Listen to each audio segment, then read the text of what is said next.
나야말로 대깨문 아닌가. 대깨문 중에 그런 사람 없다고 생각을 해요. 간신 중에 간신이에요. 지금까지 정책이 다 잘못됐지 않습니까? 뭐 칭찬받는 게 하나도 없어요.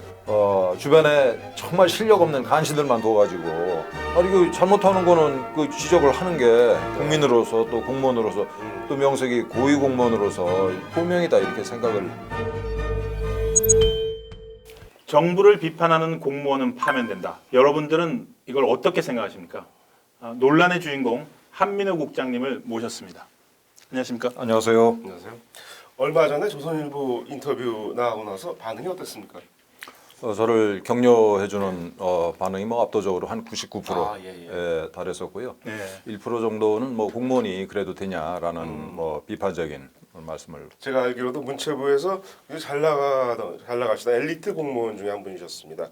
근데 이 파면 사위가 근무 시간에 수시로 페이스북을 대통령과 정부를 원색적으로 비판하거나 그리고 친일 게시문을 올렸고 청와대 감찰 조사를 받은 다음 날에도 이런 글을 올린 걸 보면 개전에 정이 없다 그런 이유였죠. 예. 어떤 글을 올리셨는지. 주로 이제 최근에는 그 정부가 나서서 그 반일 선동을 정말 거세게 했었고 안보 측면이랄지 경제 측면에서 한일 관계가 정말 중요한데 사활적으로 중요한데 그래서는 안 된다라는 얘기를 주로 했고 그다음에 그 전에는 이제 원자력 발전소 폐기 정책에 대해서 국가적인 자살이다라는 취지의 얘기를 또 했었고 그다음에 또 뭐 소주성 때문에 제일 타격을 받는 게 우리 사회 최하층 저소득층들 아닙니까? 소득주도 성장을 말씀하시죠. 거기다가 이제 이 중소상공인들을 전부 다 이렇게 망하는 길로 이렇게 지금 몰고 가고 있잖아요. 이런 잘못된 정부 정책 전반에 대해서 이제 제가 얘기를 했죠. 그 이후에 청와대 감찰도 받으셨다는데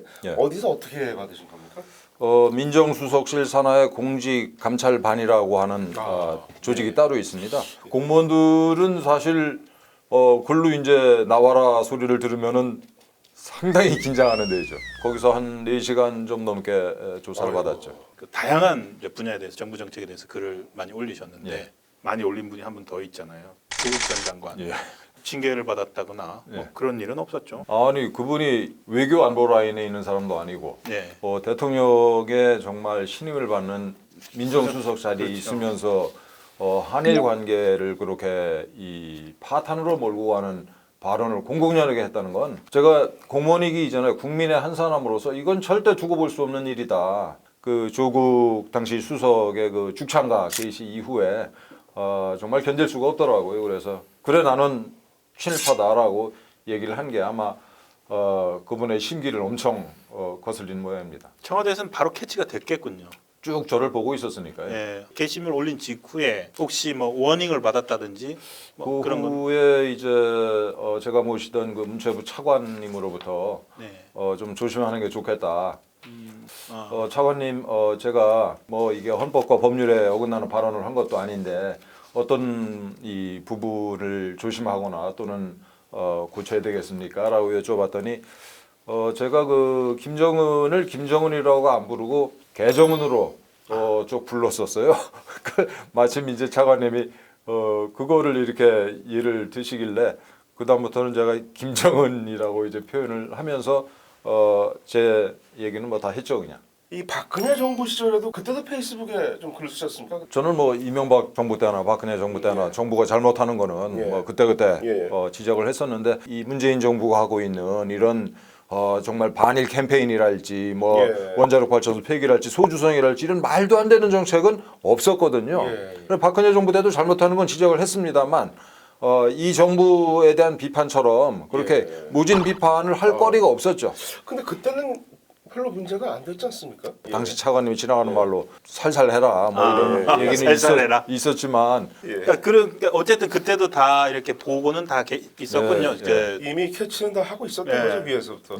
그 제가 이번 일을 이제 겪고 나서 나야말로 대깨문 아닌가. 대가리가 깨져도 문재인을 지지하는.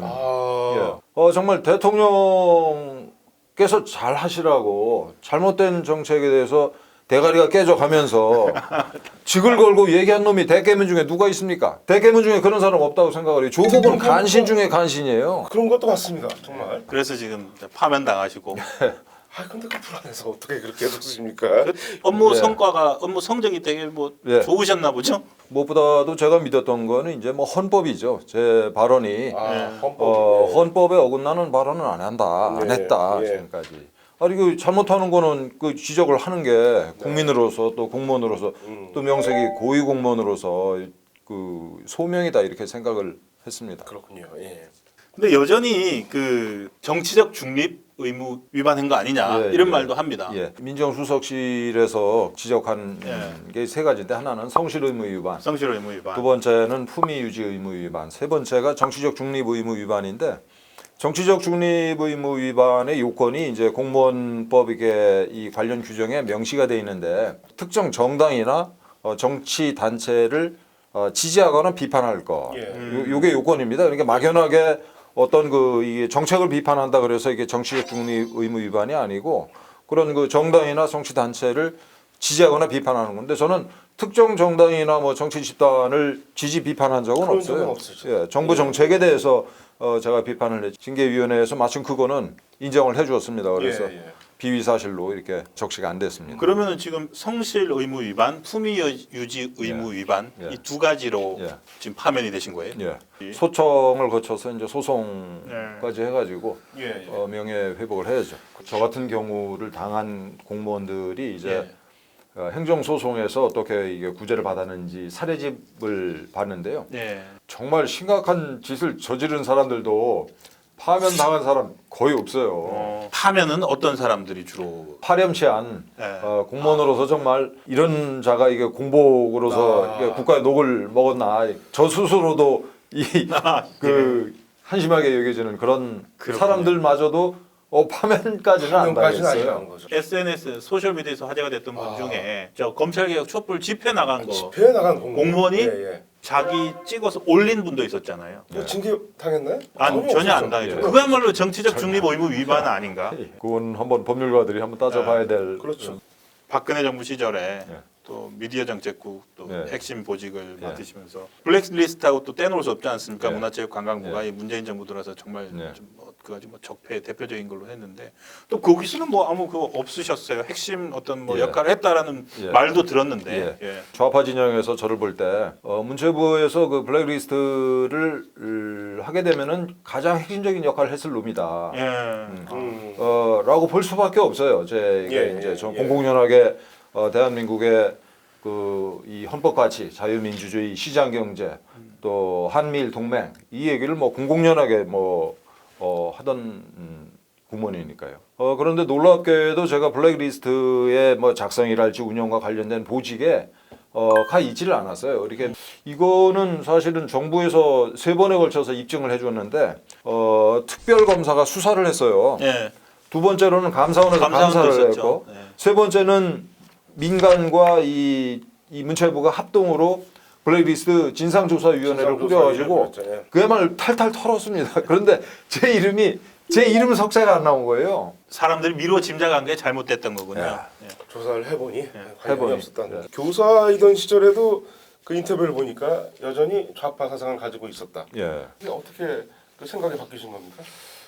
제가 이제 교사로 있던 때가 20대인데 그 80년대입니다. 그러니까 예. 80년대에 그 제 세대, 소위 이제 지금은 586 세대가 그때 좌경 사상에 물들지 않은 젊은이들이 없었고요. 저 역시 그 운동권 언저리에서 학교 공부는 안 하고 맨날 그 막스 레닌주의나 공부하고 뭐 이게 각국의 혁명 운동사 어떻게 공산 혁명을 할 건지 뭐 이런 거나 연구하던 시절이었는데 마침 제가 저를 의식화시킨 선배님이 전향 선언을 한 거예요.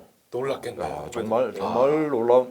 아마 제가 운동권에 그런 사람이 그게 어떻게 가능하냐고요. 그래서 공산주의라는 게 왜 허구적인 이념인지 또 하나는 한국 사회에서 공산주의 혁명이 불가능한 이유 이 두 가지를 가지고 이제 한 2시간 동안 발제를 하고 나는 전향했다. 니들도 전향해라. 혹시 그분이 누구세요?